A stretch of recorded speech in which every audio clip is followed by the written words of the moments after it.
Alors bonjour, j'espère que vous allez tous bien. Si vous voulez investir comme Bill Gates, eh bien vous êtes au bon endroit puisque aujourd'hui, je vais passer en revue la société West Management. Alors comme d'habitude, je passerai en revue les principaux indicateurs financiers, la politique de distribution du dividende, les atouts, mais aussi les points de vigilance. Et bien évidemment, je partagerai avec vous mon arbitrage en fin de vidéo. Restez avec moi, on se retrouve tout de suite après le jingle.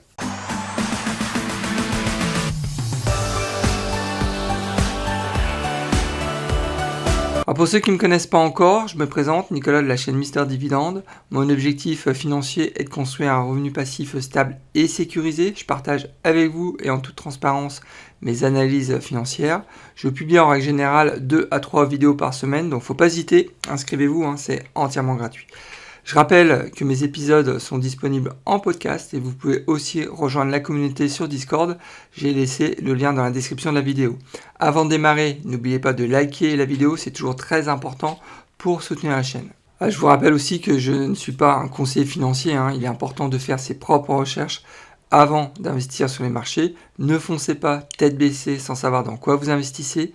Gardez toujours votre esprit critique, c'est vraiment le meilleur moyen de faire de l'argent sur les marchés. Alors West Management, en quelques mots, c'est le premier prestataire nord-américain de services de collecte et de gestion de déchets. Au niveau de la répartition de leur chiffre d'affaires, il faut savoir qu'ils font un peu plus de 54% de leur chiffre d'affaires sur toute la partie collecte de déchets, un peu plus de 20% sur toute la partie prestation de remblayage et presque 10% sur la partie triage, compactage et transfert des déchets. Alors à savoir qu'ils font 95% de leur chiffre d'affaires aux États-Unis et 5% au Canada. Et j'ai noté 2 concurrents. Le premier, c'est Republic Services, symbole RSG, et le second, c'est Steer Cycle, symbole SRCL. C'est Kiki XY qui m'avait demandé il y a quelques semaines si je pouvais donner mon avis sur West Management. Donc merci à toi, je connaissais pas très bien cette société. Donc ça m'a permis d'approfondir le sujet. Alors il faut savoir que je ne suis pas actionnaire actuellement de cette société. Donc ce que je vous propose en fin de vidéo, c'est de partager avec vous les positions que j'ai sur la société Stanley Black & Decker. Alors le symbole de West Management, c'est WM du secteur industriel. Donc à savoir que le dividende est actuellement à 1,77%. Il est plutôt bien sécurisé. On est sur une période de 48%. Et le cours est entre 145 et 146 $. À savoir aussi que la capitalisation boursière est actuellement à 61,2 milliards de $. Passons maintenant à l'analyse du titre, à savoir que le rendement actuel du dividende est inférieur de 20% par rapport à sa moyenne sur 5 ans, donc ça fait quand même beaucoup. Je rappelle que le dividende est actuellement à 1,77%, alors que son rendement sur 5 ans est à 1,97%. Donc au niveau du PER, c'est à peu près le même constat, puisque le PER est supérieur de 10% par rapport à sa moyenne sur 5 ans.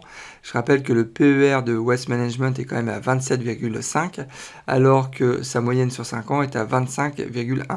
Et du côté de Morningstar, c'est à peu près le même constat, puisque le fair value price de Morningstar est à 110 $, alors que je rappelle, le cours du titre est à 146 $, donc ça fait, selon Morningstar, quand même un premium de 33%.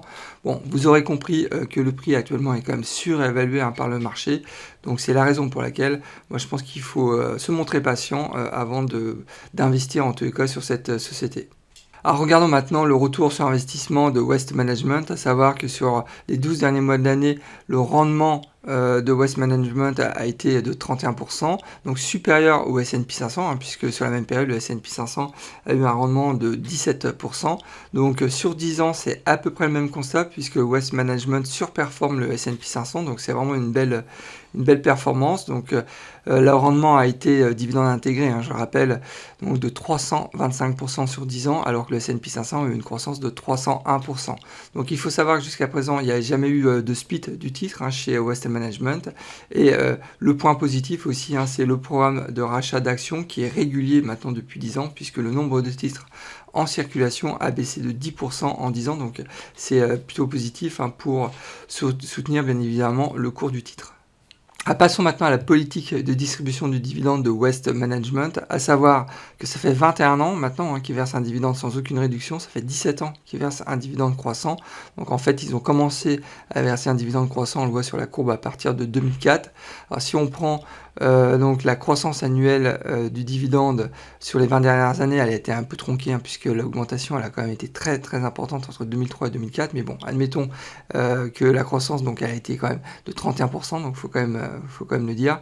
Mais par contre la vraie croissance annuelle moyenne, on va dire, elle est entre 7 et 13%, puisque sur les 5 dernières années, la croissance annuelle a été de 7% par an, et en décembre 2021, ils ont quand même augmenté leur dividende de 13%. Donc je suis quand même plutôt agréablement surpris par cette société qui verse quand même un dividende depuis maintenant 17 ans, et surtout avec une croissance quand même qui est dans la moyenne haute. Donc à savoir que bon, au niveau du coupon, c'est un coupon trimestriel en mois 3. Donc c'est assez classique, donc le mois de mars, juin, septembre et décembre. Le coupon annuel est actuellement à 2,60$. Le titre, et à savoir que pendant la crise financière de 2007 et 2009, ils ont augmenté leurs dividendes, et pendant la crise du Covid, ils ont aussi augmenté leurs dividendes. Donc c'est vrai que sur la politique de distribution de dividendes de Wealth Management, c'est quand même un gros point positif. Alors regardons maintenant d'un peu plus près les indicateurs financiers, à savoir que le payout cette année est à 48%. L'année prochaine, ils ont confirmé, j'ai écouté leur dernier call trimestriel, qu'il allait rester à 49%. Donc il y a une petite augmentation, mais bon, ça reste quand même très très bon. Donc ça, c'est aussi un point qui est très positif quand vous êtes un investisseur conservateur, puisque là quand même le dividende est plutôt bien sécurisé. Au niveau du chiffre d'affaires, c'est vrai que ça vivote, même si on a une tendance plutôt positive sur 2021. On n'a pas encore les prévisions 2022, donc mais bon, c'est la raison pour laquelle bon, j'ai mis vert. J'aurais presque pu mettre orangé, mais bon, on va dire que c'est quand même, ça va dans le bon sens. On voit que en 2011, ils étaient sur 13,4 milliards de dollars de chiffre d'affaires, et en 2021, ils sont sur 17,3 milliards de chiffre d'affaires. Le bénéfice par action, par contre, est en croissance constante maintenant depuis 10 ans, et ça, c'est certainement aussi grâce à leur programme de rachat d'actions. Et au niveau des dettes, la dette est plutôt bien maîtrisée. Donc d'une manière générale, on est quand même sur une boîte qui a des fondamentaux qui sont très costauds, donc et avec aussi un business model plutôt solide. Donc une nouvelle fois, je suis très très agréablement surpris par cette société. Passons maintenant à la projection du revenu passif. Si demain j'investissais 1000$, quels seraient mes revenus passifs dans 10 ans et dans 20 ans? Donc c'est vraiment l'objectif de cette projection, de cette simulation. Donc, alors la première simulation, c'est sans aucun réinvestissement du dividende, c'est-à-dire que quand je touche un dividende, je le dépense. Et dans la deuxième simulation, c'est quand je touche un dividende, je le réinvestis dans de nouvelles actions de Wealth Management. Donc dans la première simulation, il faut savoir que si j'investis 1000$ dans Wealth Management, dans 10 ans, j'aurai un revenu passif de 34$, pardon, et en 2042, dans 20 ans, j'aurai un revenu passif de 68$. Donc c'est vraiment pas terrible, puisque je rappelle que mon objectif, c'est quand même d'avoir au minimum un revenu passif de 200$ sur un investissement au départ de 1000$. Donc, si par contre je décide de réinvestir mon dividende dans des nouvelles actions de Wealth Management, dans 10 ans, mon revenu passif serait à 42$ versus 34$ dans ma première simulation. Et dans 20 ans, donc en 2042, mon revenu passif serait de 99$ versus 68$ donc, dans ma première simulation. Donc il faut savoir quand même que l'effet des intérêts composés est quand même important, dans la mesure où il y a entre les deux simulations presque 30% d'écart. Non, peut-être pas 30%, on va dire 25%, 23%. Alors, c'est vrai que cette simulation, quand même, nous donne un résultat qui est bien en deçà de mes attentes, puisque c'est vrai que mon objectif, je répète, est d'obtenir 200$ au minimum de revenus passifs. Même si demain je réinvestis mes dividendes dans des nouvelles actions de Wealth Management, je suis quand même bien en dessous de mon objectif. Donc c'est vraiment une petite déception, mais en même temps, on ne peut pas faire de miracle. On est sur un dividende qui est en dessous de 3%. Donc c'est difficile d'atteindre mon objectif cible. Donc ça c'est évident. Passons maintenant à la prise en compte du développement durable et des enjeux de long terme dans la stratégie de Waste Management. Alors il faut savoir que le risque ESG estimé par Morningstar est à 14,3, donc 14,53 pardon. Donc c'est quand même un risque plutôt faible, et donc là je suis plutôt agréablement surpris puisqu'on est quand même dans le secteur de l'industrie, donc c'est pas évident d'obtenir un risque ESG faible dans ce secteur. Donc alors il y a un point de vigilance quand j'ai parcouru le rapport, c'est toute la partie gestion de déchets. Bon, ça c'est évident, mais bon, le point de vigilance est quand même très faible, donc c'est vraiment un point positif, hein. Donc le fait que cette société ait un risque ESG aussi faible, donc ça permet aussi de booster certainement le cours du titre, hein, puisque je vous rappelle, quand vous avez des risques ESG faibles sur les sociétés, ça incite aussi les fonds d'investissement d'investir dans ces sociétés. Alors, sur la chaîne Mister Dividende, je partage avec vous ma méthode pour gagner jusqu'à 1 500 $ de revenus passifs par mois grâce à mes portefeuilles d'actions et de crypto. Alors n'attendez pas. Abonnez-vous, c'est entièrement gratuit, donc il faut en profiter. Et bien évidemment, si le contenu de la vidéo vous plaît, vous pouvez aussi liker la vidéo. Alors, lorsque j'ai analysé Waste Management, j'ai noté de nombreux points positifs. Alors, donc j'ai dû réduire aussi la liste, puisque c'est quand même une boîte qui correspond parfaitement à mes critères d'investissement. Alors au niveau des chiffres, moi ce que j'ai bien aimé, c'est la croissance annuelle du dividende qui est supérieure à 5% sur les 5 dernières années. Donc c'est supérieur à l'inflation, donc c'est aussi un point qui me semble très important. Ensuite, j'ai bien aimé aussi le bénéfice par action qui est en croissance constante depuis 10 ans. Le niveau d'endettement qui est plutôt bien maîtrisé, alors qu'on est quand même dans le secteur industriel, que ça nécessite quand même un certain nombre d'investissements. Et le risque ESG, j'en ai parlé, qui est faible, donc c'est un vrai exploit dans le secteur industriel. Au niveau du business, il faut savoir que Waste Management, ils ont vraiment un business qui est un business model qui est très très solide, qui bénéficie. Et il faut savoir que cette société bénéficie de nombreux contrats réglementaires, donc avec des tarifs réglementés avec les municipalités. Donc c'est quand même aussi un business qui est très conservateur, donc avec une prévision du chiffre d'affaires sur 3, 4 ans, 5 ans.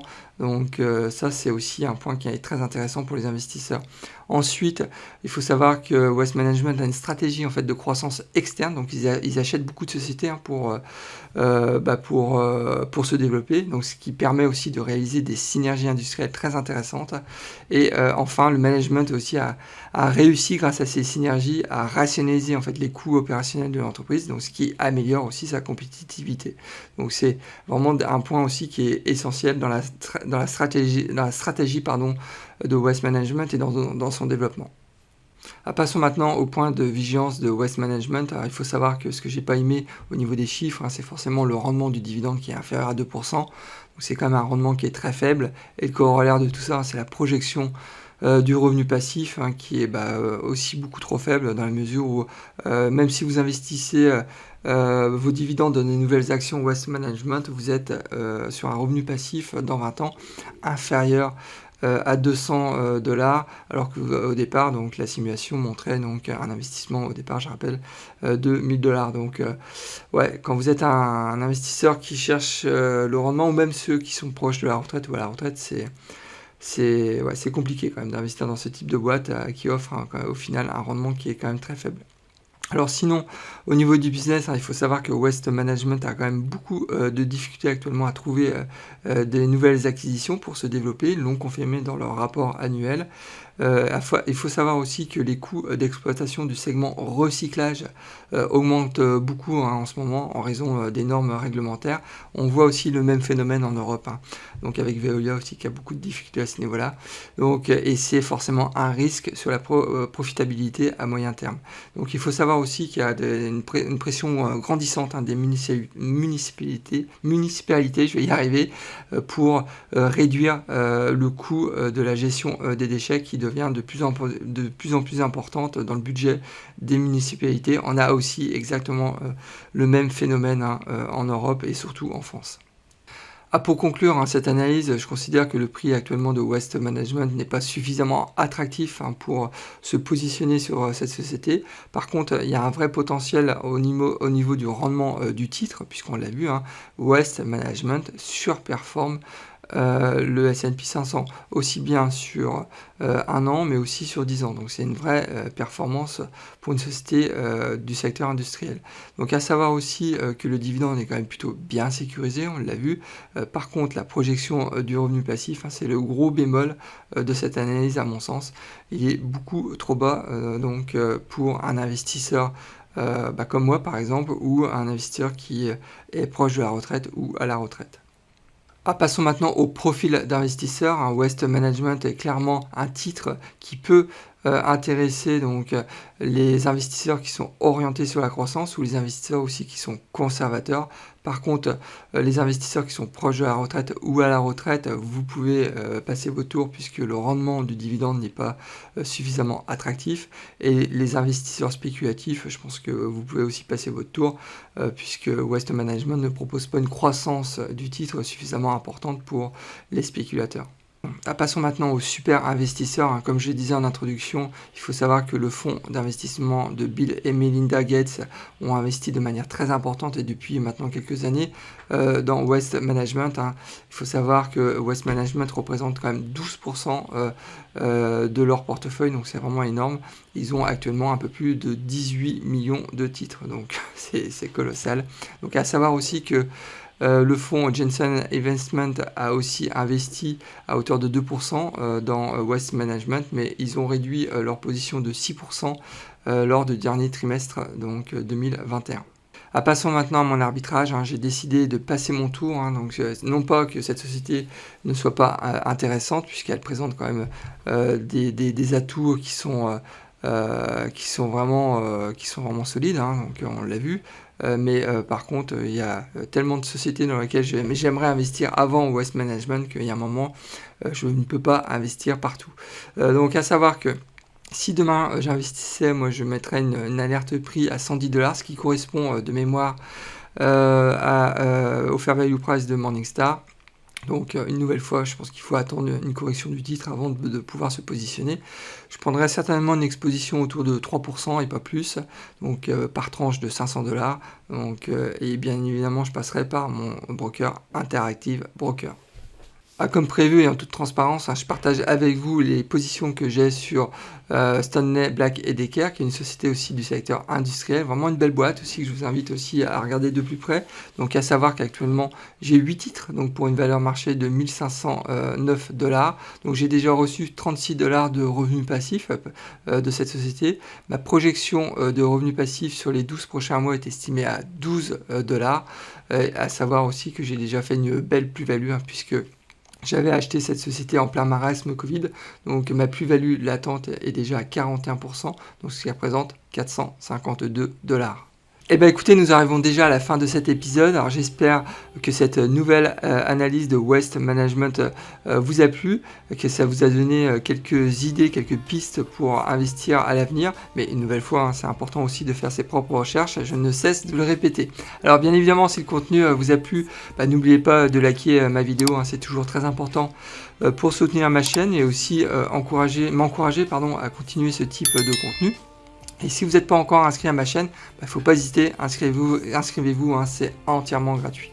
Eh bien écoutez, maintenant je vous souhaite plein de bonnes choses et je vous dis au prochain épisode et surtout, bon trade. Au revoir.